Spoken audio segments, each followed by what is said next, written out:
Calculus 2, Section 6.5, work. This is the only thing you have to worry about, I guess, for this. Just work, not a big, long explanation. So what is work, anyway? Work. A force acting on a body.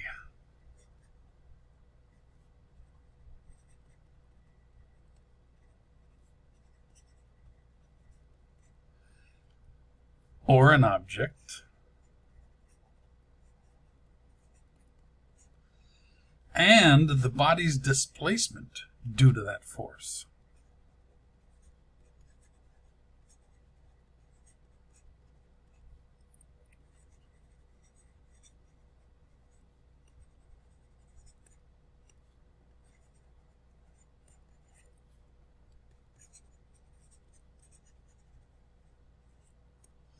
So, if you want to do that with short little formulas, work, we'll call it a capital W, equals force, we'll call that F, times distance, D.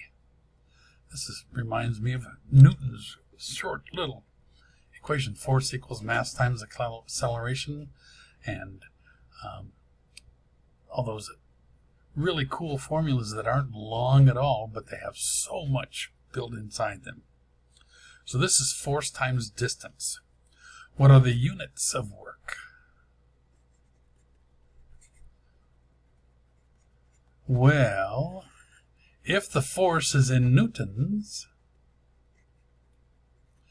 and the distance is in meters, then this is called a Newton meter, which is so used so much that they're going to call that a joule. Now sometimes it's N times M or a joule. If you have in the English system, this is the metric system, if you have the units of force being pounds and you move it a foot, you don't say pound foot, you say foot pound. But they don't have any special name for that I know of. They call this either the British or English or standard units, but metric is what you're going to use an awful lot in your science courses, that Newton meter or joules. So we got a force of some sort and a distance. If we do that with our summation idea, we take and add up all these little forces. K is going to go from 1 to n of each force at that point C sub k, and the distance will be that delta x, they don't use a d here, sub k. So this is the distance. So it's really the same idea that we've been using all this time. It's going to look very similar. And when you take the limit, as n goes to infinity, of that summation, k going from 1 to n, of the force at C sub k times the delta x sub k, just a second, let me move this back up.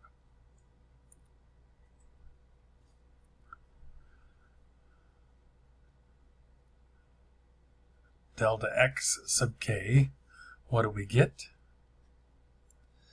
Well, it's an integral from a to b, and if we go back to this, remember it's just this function f at some value, we'll just call it x, and the delta x becomes the dx. So it's really sort of interesting that it's so simple. The integral of some function. This is the force function. This x will give us this distance from a to b that has been moved. Now, if you're using a spring, we're going to talk about Hooke's laws and springs. So let me get a new screen. So what is Hooke's law of springs? This hook has an E on the end.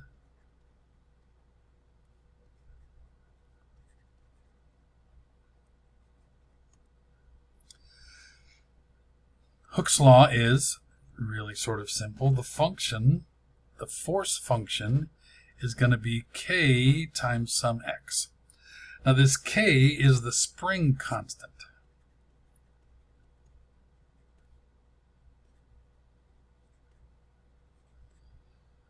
And the x is a distance that it's moved off of that. So there's, if you think about it, a spring sits there, and usually it's got this sort of state where it's not being squished, it's not being stretched. That is, then it's, I guess, a state of, it hasn't moved at all. That's where x would be 0. So the force of it trying to return to this state is really just 0. But if you stretch it, now it's moved those x units, and there's a force that it's trying to use to move back to that state that it sat in before. So whatever that spring constant is, times that x. Let's look at an example. Let me change colors to a nice yellow. It's got a slight hint of a green in there. So this is an example. It's on page 347. It is number 2. So we've got a spring whose natural length is 10 inches.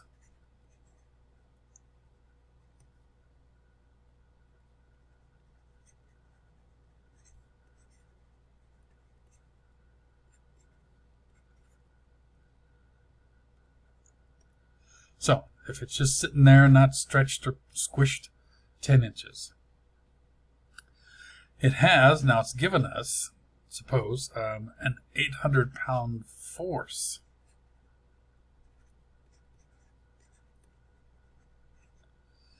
Stretches to 14.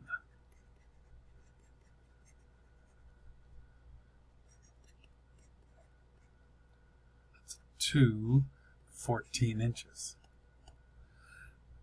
Answer these questions. A. Find the force constant.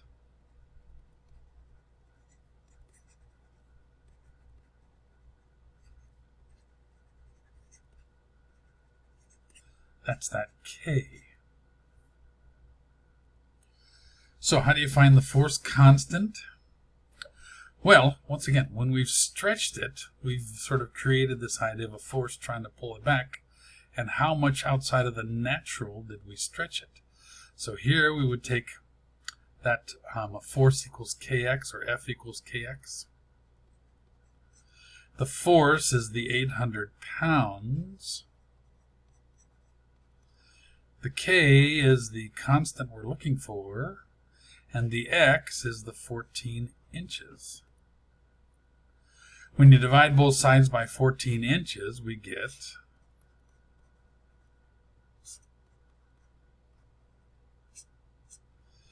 K. Now the units for K is in pounds per inch, right? And if we reduce that, I'm sorry, be careful. I just made a mistake that's easy to make. It's not 14 inches, it's how much different from 10. So it's really just the 4 inches. Which gives us, when we divide 800 by 4, 200 pound per inch. That's that constant. The constant is pounds per inch. The distance is inches. So when you take this pound per inch, it's K, and multiply by inches, that cancels the inches and the force is just pounds. So all that, and that can help you determine whether you've done something right. Follow the units and make sure they act the same as you're supposed to. And you should be able to figure some of this stuff out if you have any questions about it. We need another part. Part B, how much work is done. So I'm going to go to a new screen. Part B, how much work.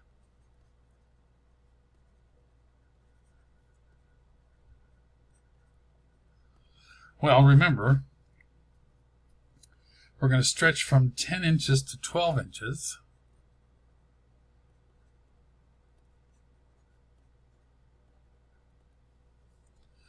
And if we want to find the work done, we want the integral from a to b of this force f of x dx. Well, let's see. We're going to go from 10 to 12 inches. The force is that 200 pounds. The distance goes from 10 to 12, and it's going to just be change that. Just going to add up all those forces from each of those dx. So the f of x is the 200x. It's the force at each of those x spots. I guess I should. The 200 is the k of x, right? So maybe that's a better way to look at it. This is the k of x. The force is k times x. Now if we do an antiderivative, this you add 1, so it's 200x squared over that new evaluated from 10 to 12. We weren't going to 14, we're just going 10 to 12. So now this becomes 100x squared. So put in the 12, we get 100. Let's pull that out. We have 12 squared minus 10 squared. Well, 12 squared is 144, and 10 squared is 100. So 100 times 44, or 4,400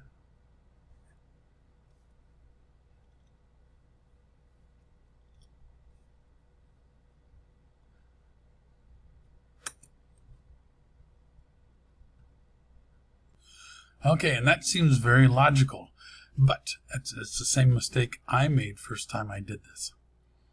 This is wrong. Let me first get that.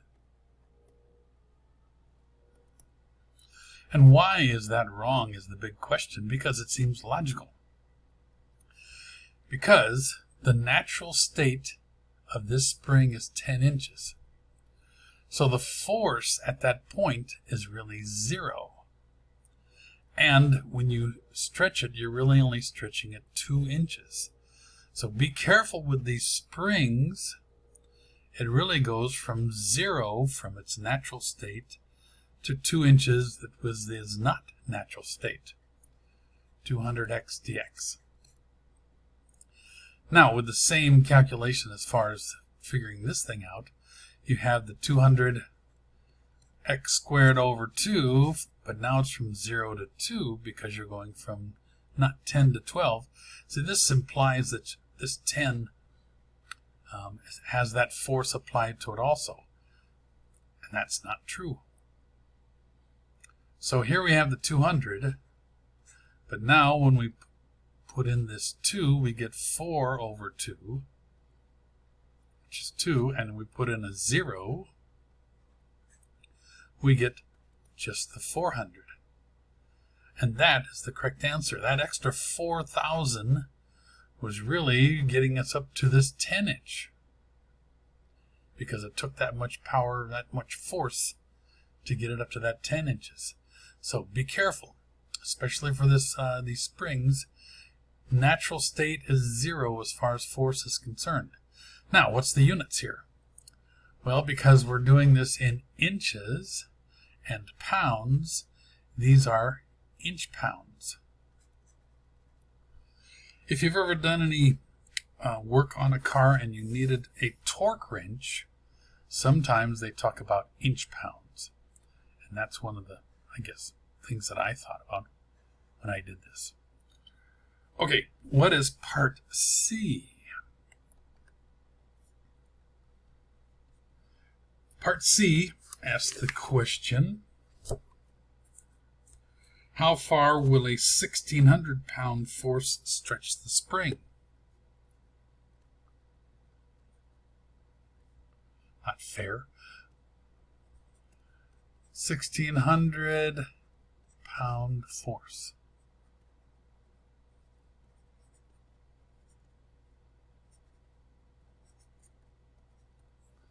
Okay. Now, you might say, gosh, do we need to have the integral set up for this? No, this one's straightforward enough that you can just use f equals kx.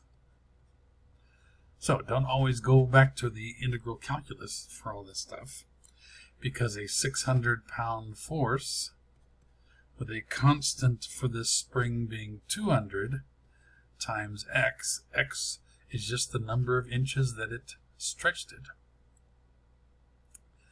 Divide both sides by the 200, and of course you get 8. So this is 8 inches that this has been stretched. Does this make some sense? That's the first example and the first perhaps spot where you can make a simple mistake that'll change the answer. I guess I also want to mention for part B, because that's the one that I might have implied that you need that integral. If we know that the force is 800 and we know the constant is 200, we can solve for x and get 4 equals x.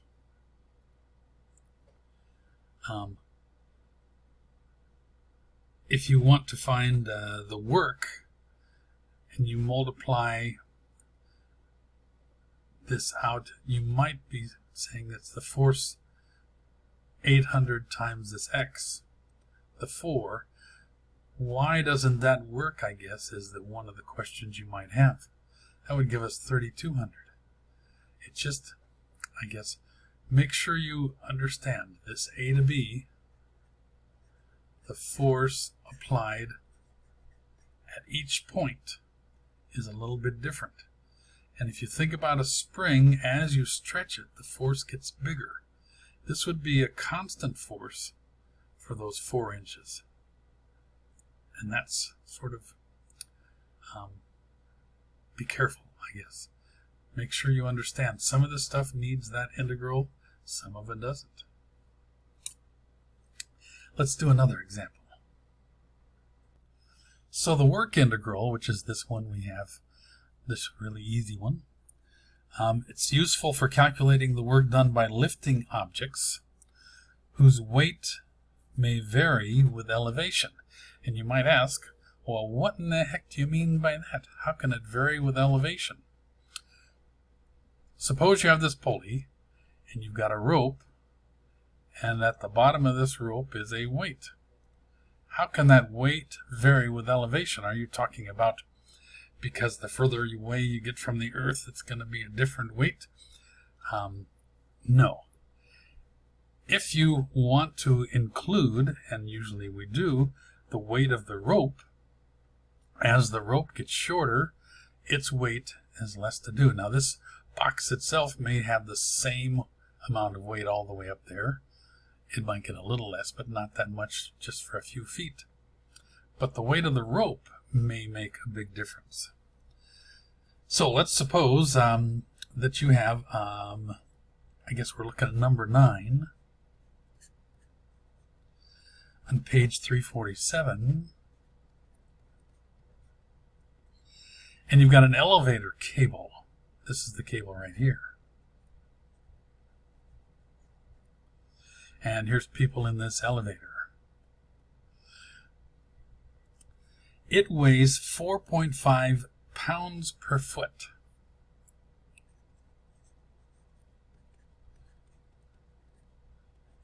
LB per FT.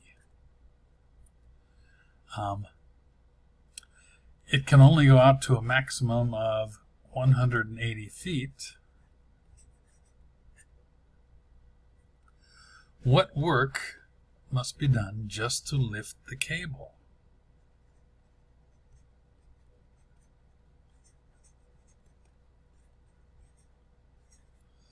Now, one reason you might look at that is you don't know how many people are in there. Perhaps you want to make sure that if you have 5 people, 4 people, or if these people have an average weight of this or that. But the cable is going to pretty much remain the same. So you can calculate that and sort of use that in your calculations for the number of people that you'll allow into this. So if this is the 180 feet, I want to know how much work it takes to raise that up, and we'll say it's just to the bottom of this pulley up here, so that's the top floor, so to speak. You want the work integral, so we'll call this 0 and 180 when you get to the top. The force is the weight. Remember, you're going to take the force is really kx, right? But this constant is going to be that constant of 4.5. But x, how do you want to say this? The amount of rope that you're trying to weigh is not x. X is how much a rope has been reduced. So it's many times best to think of this sort of backwards. We have an initial 180 feet that as we move up, we subtract x from that.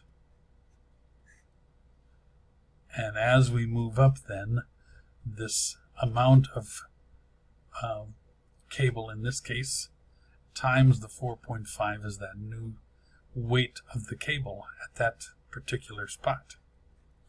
And it'll be different. If you try to do just x here, you're going to get the wrong answer again. So be careful on how you think about this stuff. So if this is the work integral, then we're going to use the 4.5.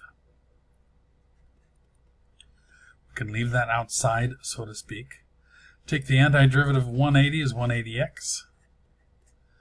The antiderivative of x is x squared over 2. Evaluate that from 0 to 180. So you get 4.5. 180 really times 180 minus, this is the minus here, the 180 squared over 2. And then that's subtracting. When you plug in a 0 for these x's, both those terms become 0. So I'm going to put it here just to remind myself. This is the subtraction for the 180x minus x squared over 2.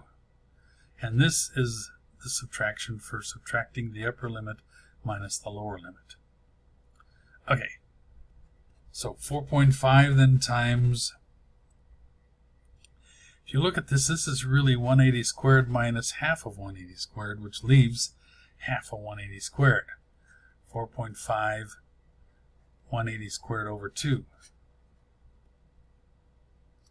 Which, if you multiply things out, you get 72,900. And what are the units? Well, remember, because this is in the English system, it's not weight dash distance or force dash distance, it's just the opposite. It's distance dash force. So this is 72,900 foot-pounds.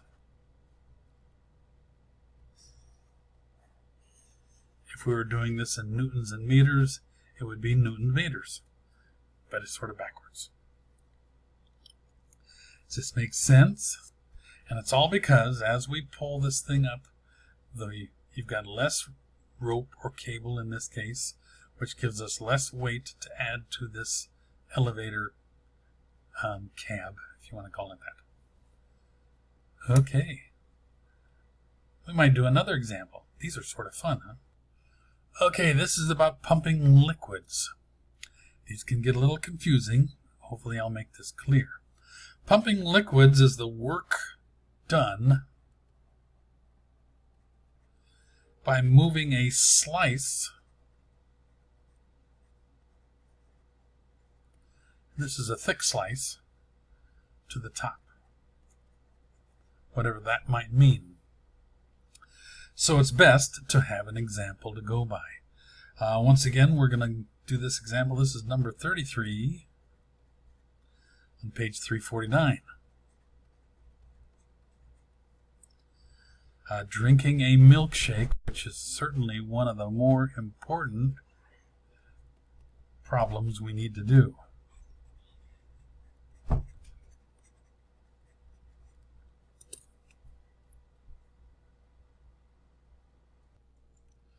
So let's draw a picture first. Now this is drinking a milkshake through a straw.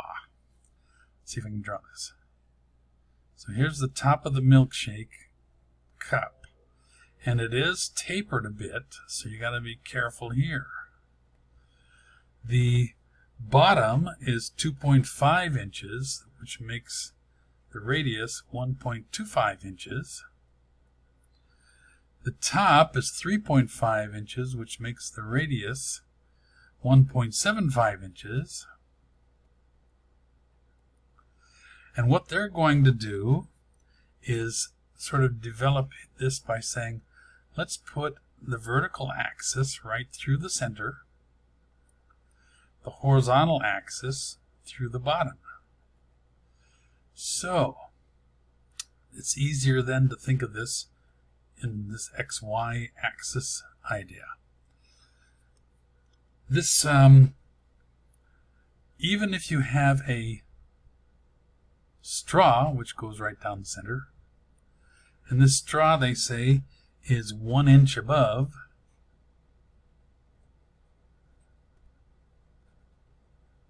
the top of that cup, you've got to take a representative slice, sort of like what we were doing with the slicing in the solids and stuff. Take this slice and move it up to the straw. Then you got to move that entire thing, I guess, up 1 inch. So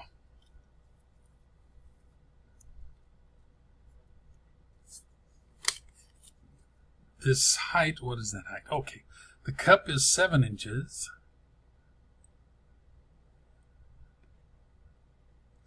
And you've got to move that up the extra inch, so it's really 8 inches altogether.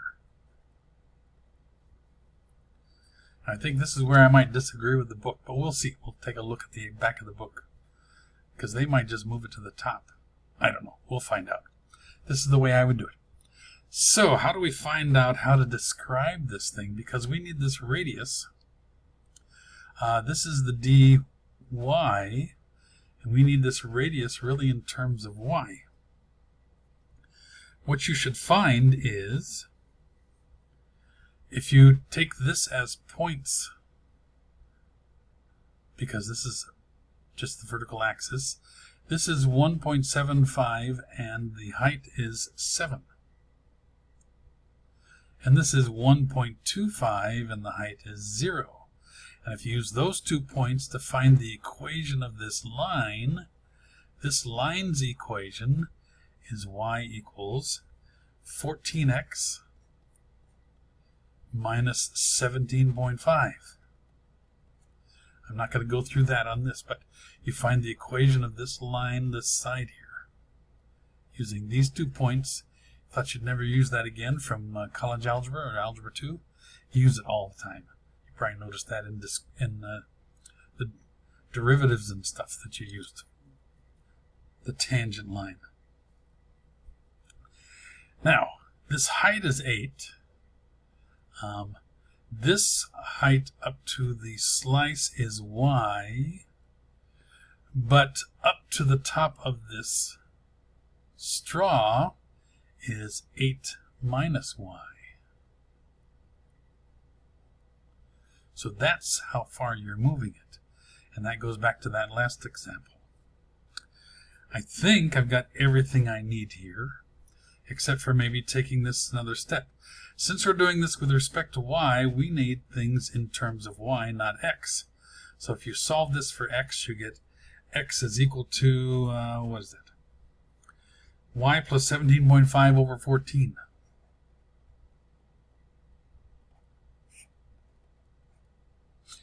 So that's what x is.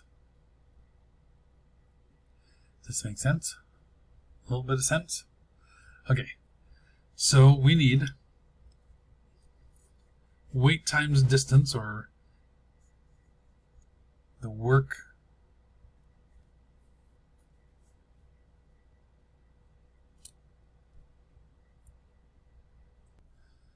so if we need the weight of this slice, we need its volume times how much a doggone milkshake weighs, or that as far as giving me a weight of some sort.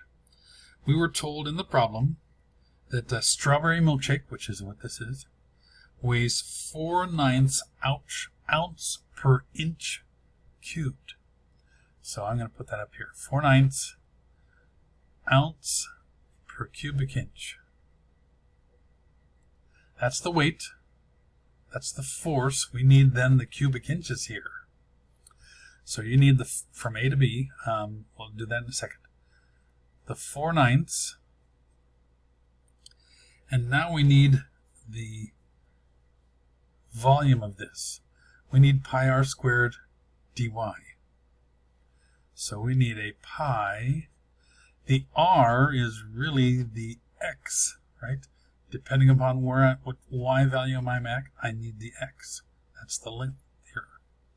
So the x is y plus 17.5 over 14. Pi r squared. The h is the dy, the thickness. And then times the weight per cubic inch, because that's what this would be. These are inches cubed. Does that make sense? So this is the force. Hold it. We've got to do a little bit more, because we don't know what y is here.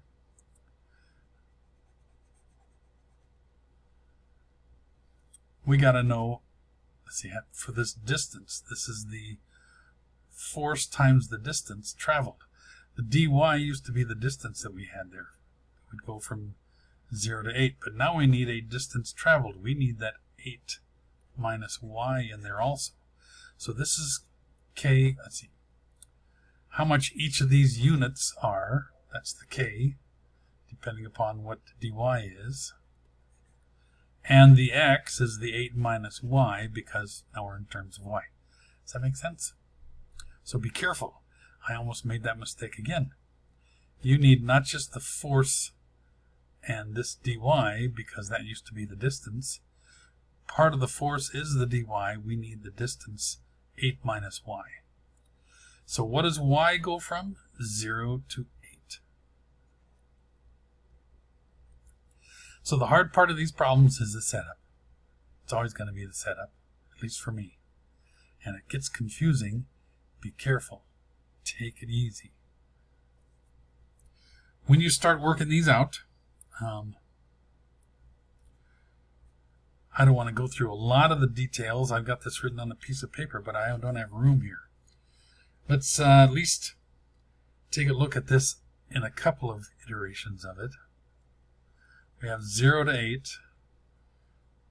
We can write this as 4 pi over 9 times 14 squared, because of that 14 squared here. And this is then y plus the 17.5 squared, and the 8 minus y dy. So we can take out all these constants, these numbers, and we just have to square this and then multiply by that binomial. Square this binomial, multiply by this binomial, and you'll get your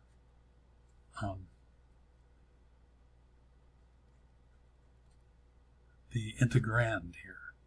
So 4 pi over Altogether, this is 17.64. Or not 17, not point, 1,764. We want the integral from 0 to 8. When you multiply this all out, you're going to get in decreasing powers of y, negative y cubed, minus 27y squared. Oh, I take that back. Just a second. That's before we combine things. So we need, no, that was correct, I guess. Negative y cubed minus 27y squared. You got to take this nice and slow. Minus 26.24y, and it's not 24 but 25y, plus 2450 dy. So this is my polynomial, which is easy to find the antiderivative of. This is 4 pi over 1764. Here's where we get the negative y to the 4th over 4 minus, and after we do a little bit of algebra, 9y cubed. Because this is y cubed over 3, and then that's 27, so it's just minus 9y cubed. Do a little bit of algebra here, 13.125y squared, dividing 26.25 by 2, and then 2450, that's the only positive one here, y, and this is evaluated from 0 to 8. Plug all those in, and you will get 93.5211.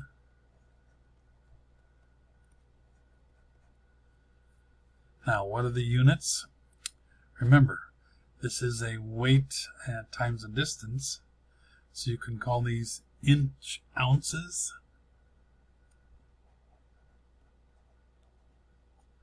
I'm not sure I've ever heard that before, but if you want to look at inch pounds, you'd have to change those ounces to pounds.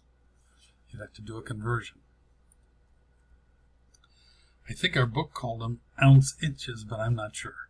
In fact, our book had a different number because it went from 0 to 7 in the book. And if you go from 0 to 7 instead of 0 to 8 when you calculate this, you'll get the same answer. But they got the 91.324, this ounce inches or inch ounces. But I question that. You still have to raise that same slice this high.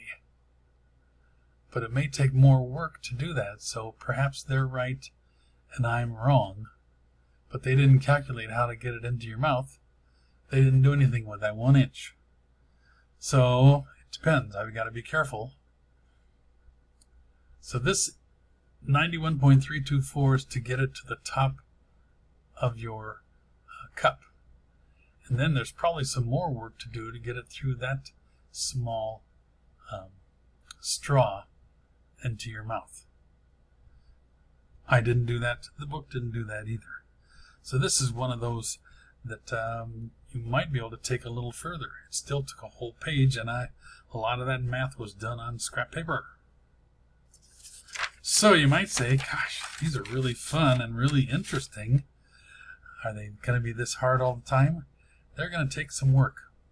I can't tell you differently because each of these examples is going to take some work.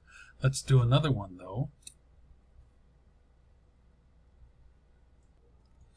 Now this is number 34 on page 349, and it's an interesting problem, if you want to think of it that way. This is a city's water supply, and it has determined, at least they give us not such a crazy shape.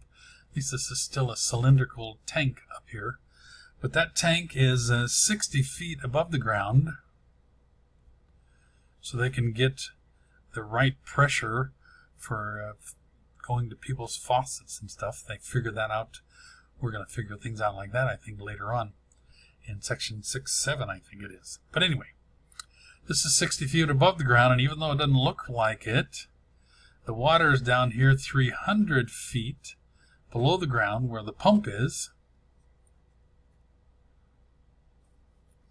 It's a submersible pump, I guess, in the water. And it has to raise it this 360 feet to get up to this tank. This pipe is a 4-inch pipe.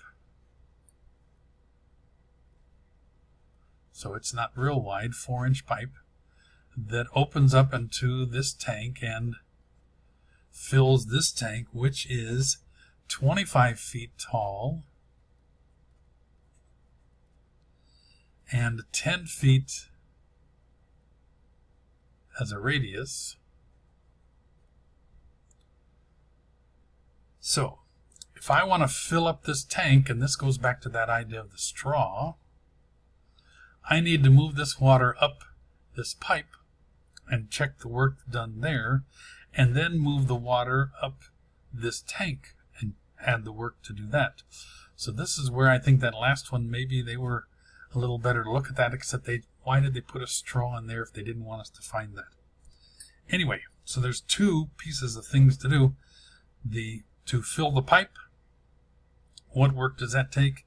And to fill the tank after you've filled the pipe, and add those two works together. So we're going to start out with filling the pipe.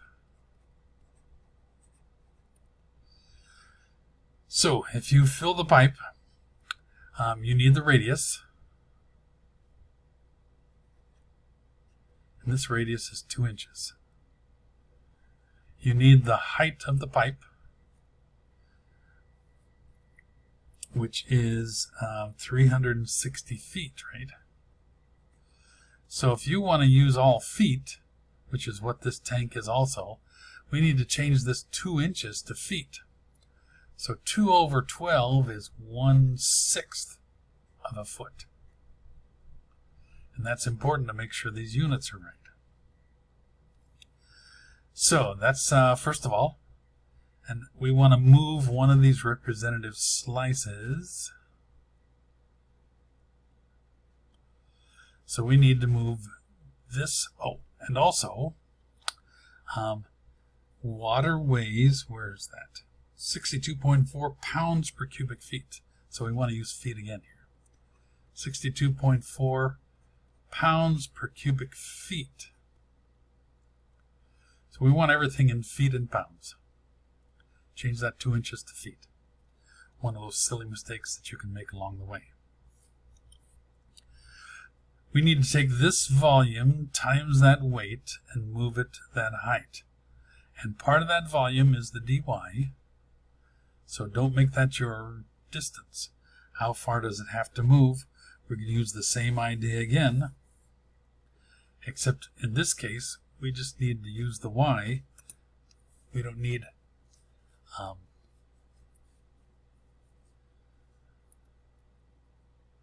because it's going to go from 0 to this.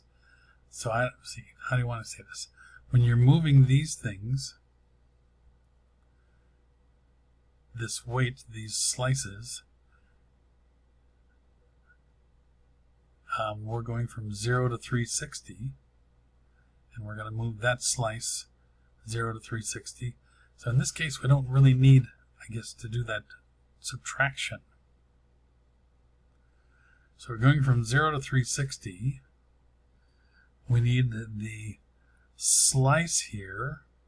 Now this is always 2 inches, so I guess that's one of the reasons why we don't have to worry about the y value. It's not changing along the way.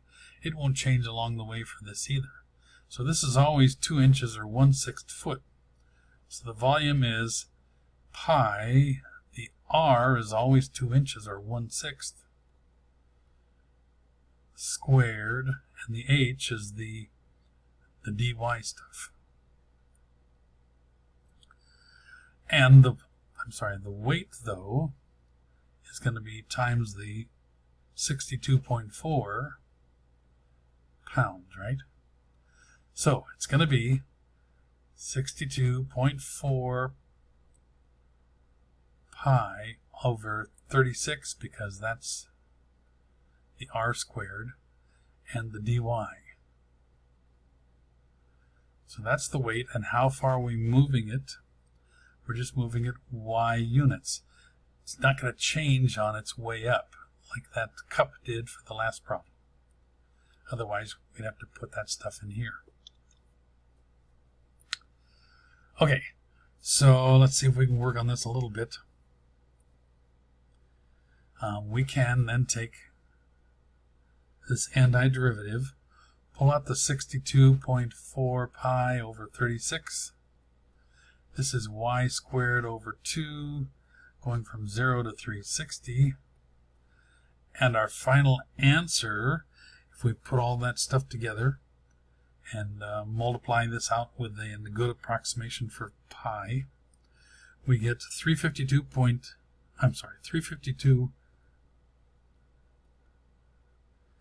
864 foot-pounds.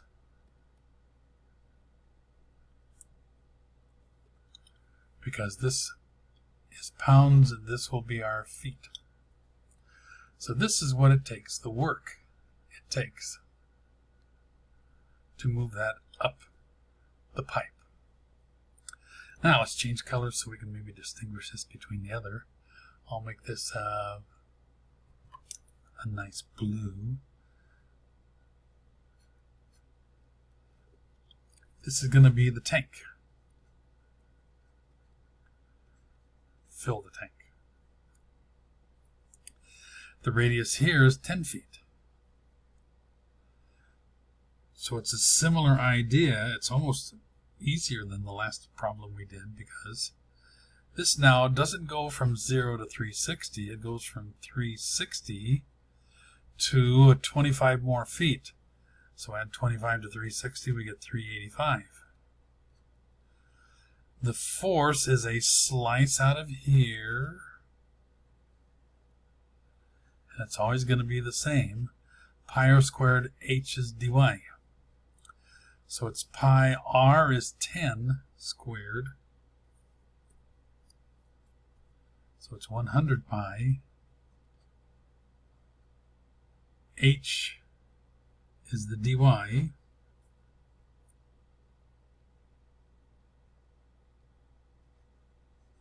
But this is also, you gotta, I guess, we don't have to divide by anything here because it's not the fraction. Got to multiply by the 62.24.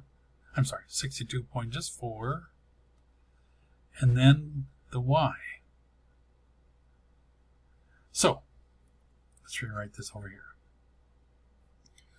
We have 360 to 385. Multiply out a couple things. We get 6240 pi y dy. And all we need is that y integral. So we get the 6240 pi y squared over 2 from not 0, 360 to 385.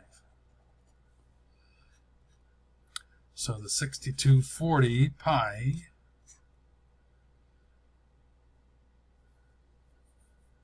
if we take 385 and subtract, plug that in. Geez, do I have enough room to write this down? Okay, 385 squared over 2 minus 360 squared over 2. And when you multiply it all out, you get 182,557,949 foot-pounds. But we have to add to that the 352,864 foot-pounds for the pipe, and we get a final answer of 182,864 910, 813 foot-pounds. That's what it takes to do the pipe and the tank. I should look that up and make sure I did that right. So give me a minute here.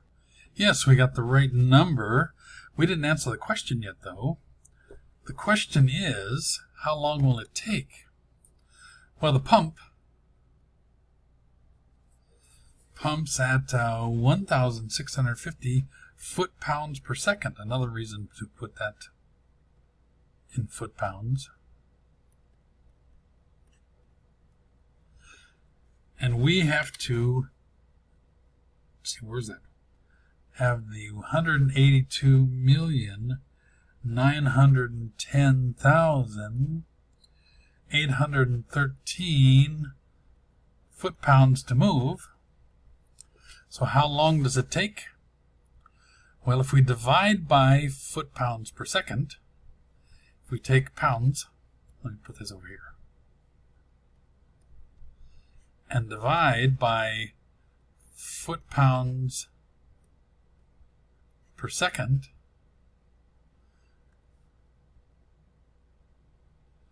we can invert and multiply, and the pounds cancel. So we've got the pounds times the seconds per foot-pound.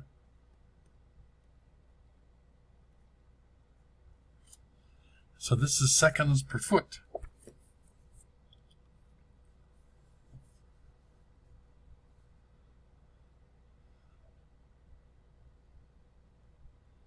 So we need to divide the 1650 into this, which gives us 110,855 seconds, which is 31 hours.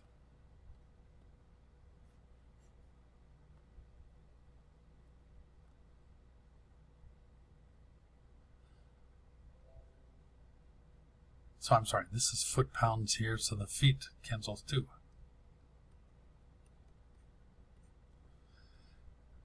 That bothered me, first of all. The foots cancel, the pounds cancel, seconds are left. Change that. So 31 hours. You got to tell people they can't use the water for a couple days. Maybe 3 days. No, a couple days. 24 and 24, do it.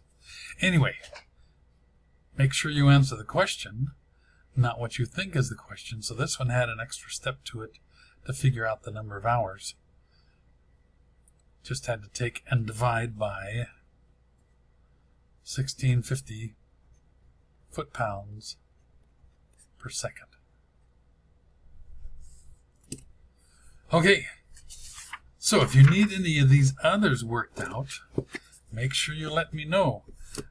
It's good to try them on your own. I think that's the best way to do it, because then hopefully when I show you the way I would work it, it'll make a lot more sense. And I think having these videos, not just the answer, can be helpful if you come up with something wrong. So give me an email. Let me know. See you later.